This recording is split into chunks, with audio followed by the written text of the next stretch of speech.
Welcome back to The Exchange. Congress only has about 4 days to avoid a government shutdown, and the chances of getting a bill passed are looking somewhat tenuous. Emily Wilkins joins us with those details. The margin, Emily, as we know, is very slim, and they already lost Massey, right?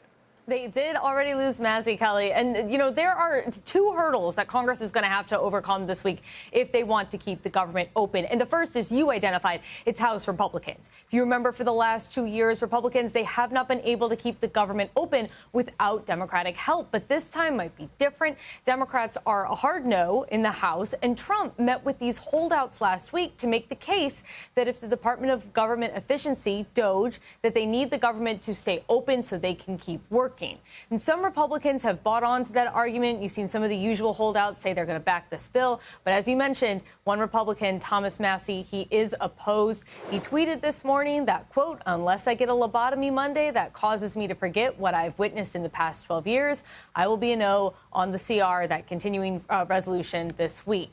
But, you know, even if Republicans are going to be able to pass it in the House, and we should know that tomorrow afternoon, they're not necessarily going to be able to pass it in the Senate unless a handful of Democrats come up and back it as well. Now, Democrats have said they don't want a government shutdown, but this is really only one of the leverage points that Democrats are going to get this year. And they want to use this moment to try to curb some of those drastic cuts that Trump and Elon Musk are making.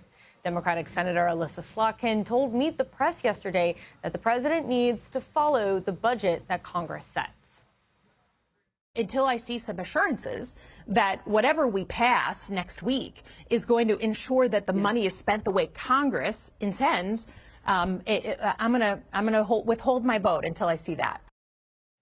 Now, the bill mostly continues current funding levels, but it makes a few small changes. It does increase military funding by $6 billion and adds $485 million to customs and immigration enforcement. But House Republican staffers say the bill does make some other cuts to non-defense spending and will ultimately spend slightly less than current funding levels. And of course, Kelly, funding runs out at the end of the day on Friday.